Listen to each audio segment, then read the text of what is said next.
Okay, so this is going to be part two of kind of an anti-sub thing. We've got Nailtoe in the midway, and it looks like there are two enemy subs, one of which is an SCCC, which is a well-known clan on our server, so very possible that they're going to be able to play quite well. Battle starts. Alright.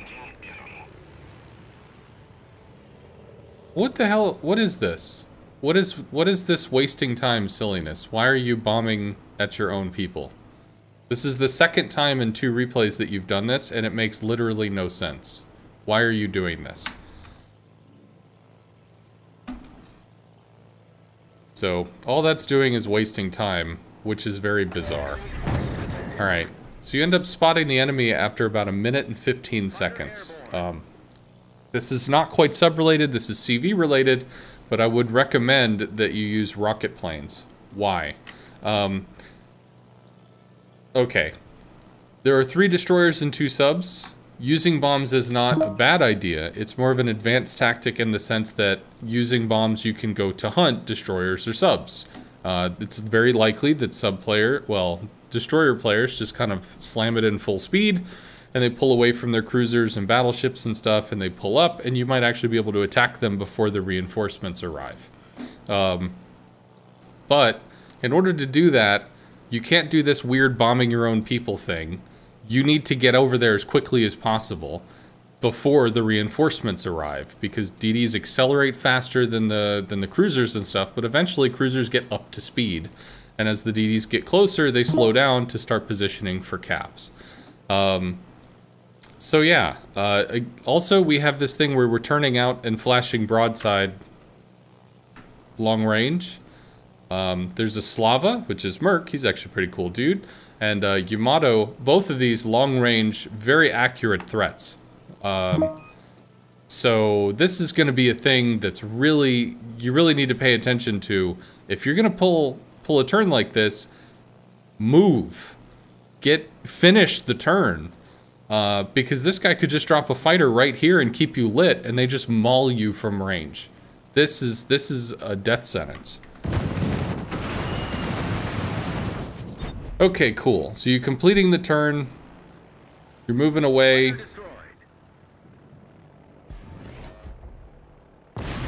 Alright, running to the back of the map is... Okay. This I don't agree with. Why? Specifically because there are 2 subs.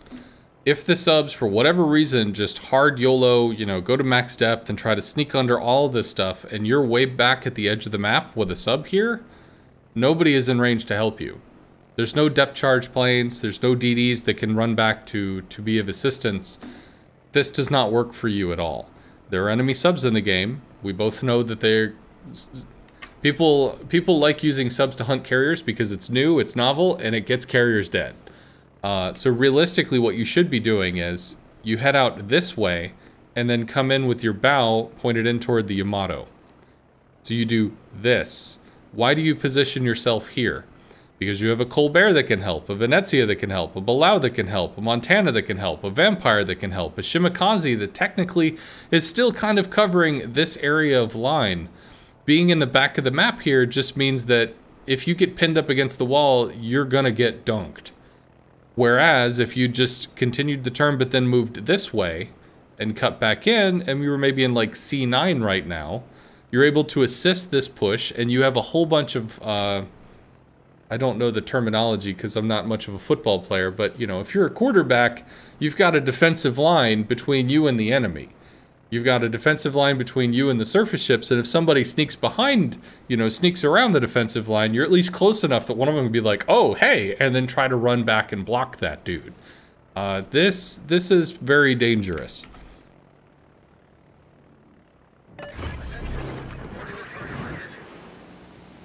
Okay. Torping DDs, not the primary weapon for a midway. Okay, so this is not going to be a sub-tactic thing. This is going to be me telling you about CVs. The US line has recon attack planes, basically, because they're very fast. They're not exceptional. They have good pen. but they're very fast. They're remarkably fast, in fact, in terms of CV stuff. So they're kind of quick response. They can get across the map because they've got high base speeds, and they go actually very fast when you kick on the, when you use up the engine boost. So those are great for recon, those are great for information gathering, those are great for fast response. However, your torps and your bombs are heavy hitters, they are slow, and they have large reticles. Yes, the bombs on a midway can hit a DD, because you drop 6 bombs, so over the course of, you know, over the area of the reticle, it's possible you hit a DD with 1, maybe 2 bombs, sure, but it's not a guaranteed thing, and you might miss. Bombing a cruiser, you'll probably hit 2 to 4. Bombing a battleship, you could easily hit all 6, depending on how your drop goes, because your reticle is designed for battleships. And similarly, your torpedoes are designed for battleships. They're really sluggish trying to aim. They take a long time. They really don't want to move at all when you're aiming. They're designed for stuff that's not moving, like a Yamato. The Yamato would be an excellent target to torp. Torping a sub that's under the water is not going to do anything. And torping at a DD, if the DD is completely not paying attention, they may actually eat the torps. Or if the DD is in the middle of literally just a mind-bending firefight with shells coming in all sorts of it this way and every way and whatever, they might completely just not recognize that they're being torpedoed and meep, meep, meep, what? And then all of a sudden they get nailed. Possible. But in general, you do not ever want to use your torpedoes for almost anything other than striking a cruiser which is sitting behind an island, so you can force it out from behind an island because he doesn't want to eat all the torps, or a battleship which is sluggish enough that you can set a good line and slam him with all 6. Ideally, you get all 6. Realistically, you probably don't because you're against another human player and they're going to try to mitigate that to some extent by turning, speeding up, slowing down, whatevering. So maybe you hit 4 or 3, or in some cases less, depending on what goes on. But torps and bombs, battleships. Kind of cruisers. And then rockets, recon. Bombs work for DDs. Rockets work for DDs, but they're not consistent. They can work, but they're not consistent. So anyway, we're going to go back to the replay.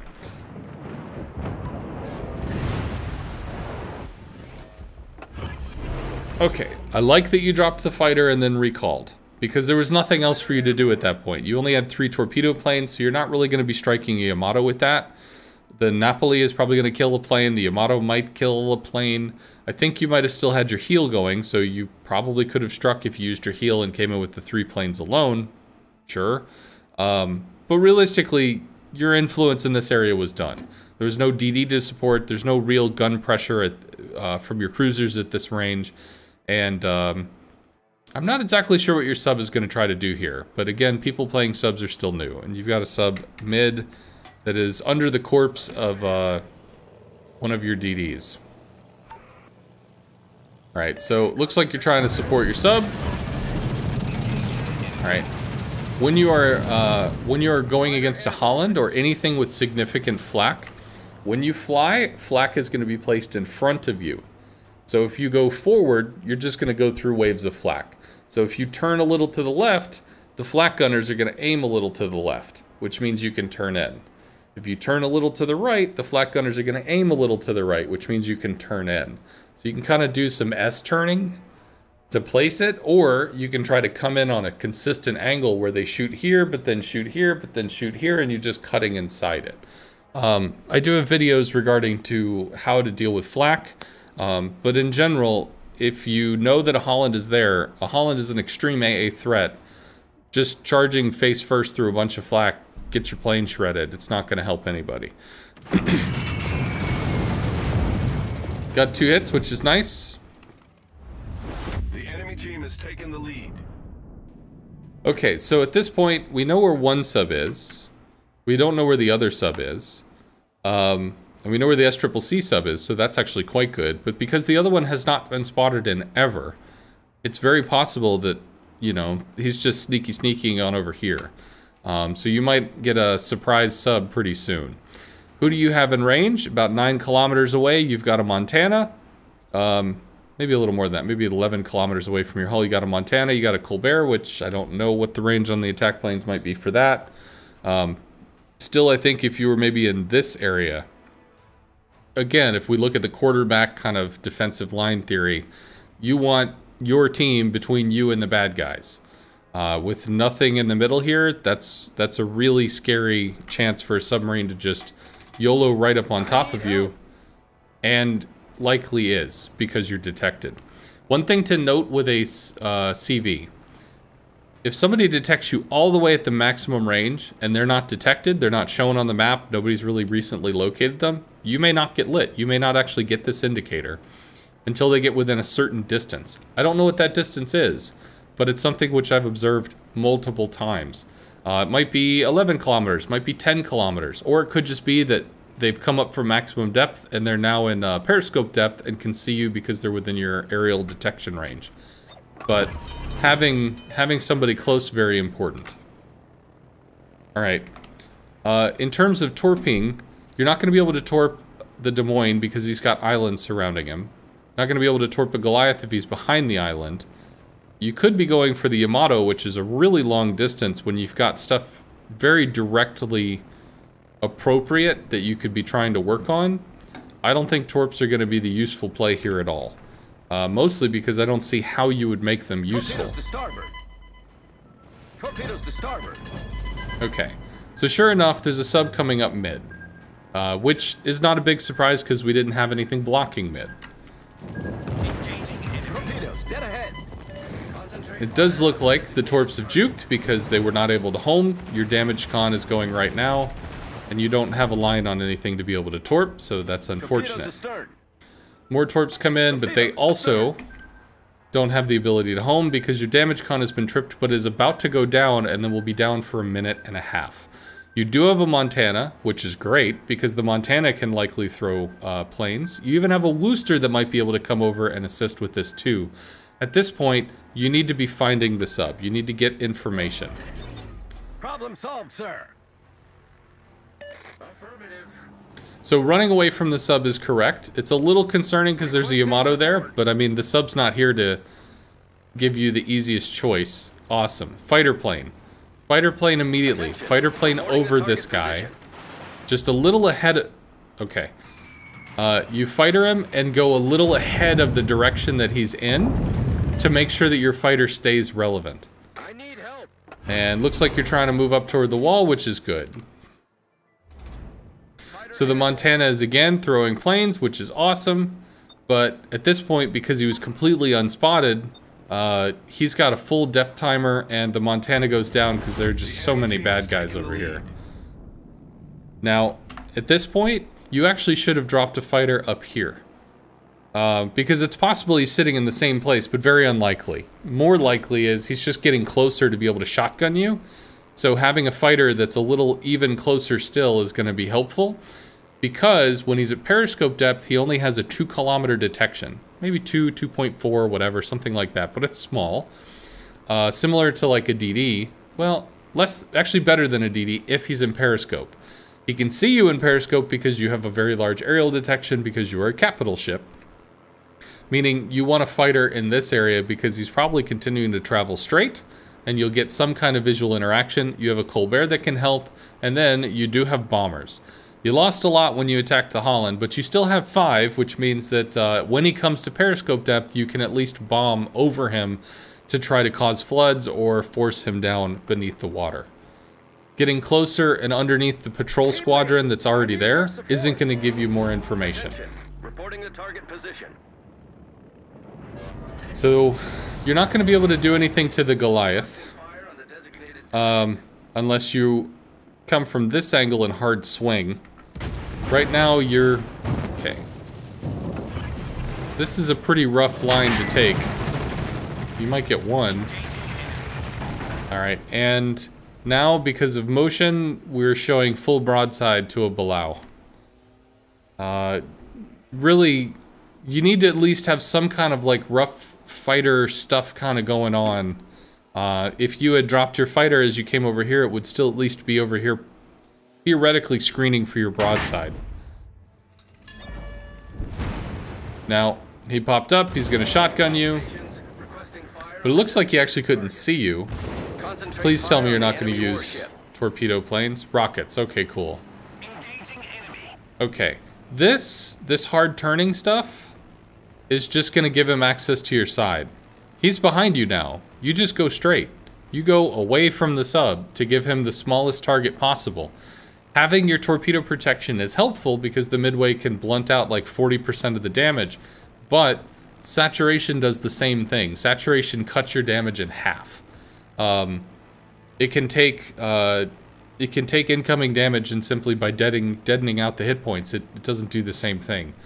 Plus, it gives less of a target. The other reason why that's important is if he dumbfires, some of the dumbfires might miss, because there's a little bit of dispersion. And if he homings, he's actually so close the homing probably won't even engage, meaning that again he might end up missing. Because the skinnier of a target you are, just a few degrees drop difference could actually slide it off the side. Bombs. You need to be bombing this. Torpedoes to port. Enemy submarine destroyed. Alright, so I think he used like homing torps as opposed to you need to immediately be stopping any forward motion and start just reversing. You need to keep your bow pointed toward the enemy and stay as far back as you can. You're not in a winning position. Your team is it's 5 against 9, so you're probably losing. But I don't think you have the time to be able to turn and run, which means at this point you just keep your bow pointed toward the enemy and you back the heck up and try to live as long as possible while doing whatever you can. Concentrate fire on the enemy warship.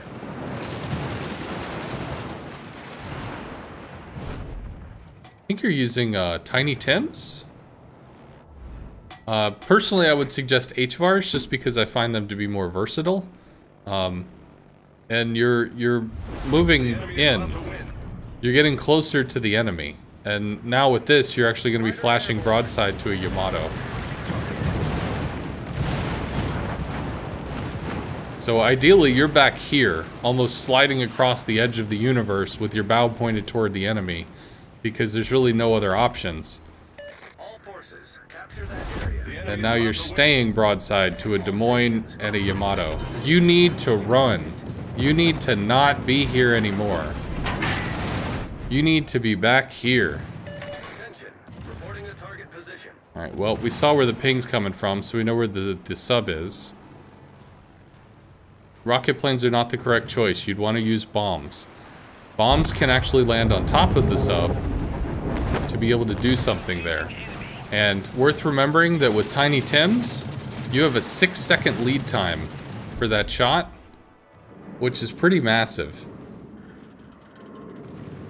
Alright, so some play stuff going on. As far as the sub,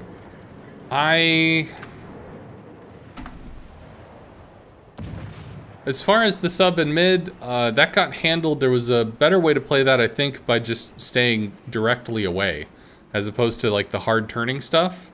Not only because it would have lessened the threat that the sub presented, but it would have also given you further distance away from the enemy team, which gives you a little longer to throw planes at the enemy. Though you didn't have a lot of planes to be able to do very much. As far as the second sub, he ended up, I guess, going after the Colbert or something, but you should have never been down here. You should have been on this A line away. General rule of thumb with the positioning on a CV is to be about 1 grid square away from the front line. So if this is the front line, you want your detection to end about here, which means you'd probably be in A1 right by now if you're in an ideal position, because it means that you aren't lit and you have a distance with your bow pointed toward the enemy with preference to the Yamato. But I mean, with a Slava here and a Yamato there, all you really do is just point your bow in the middle of it and pray that you don't get smacked. I don't think the sub did too much in this one, actually. In fact, I kind of don't really think the subs did very much at all. One guy went mid and got spotted briefly, popped your damage con, and then just charged you and didn't do anything.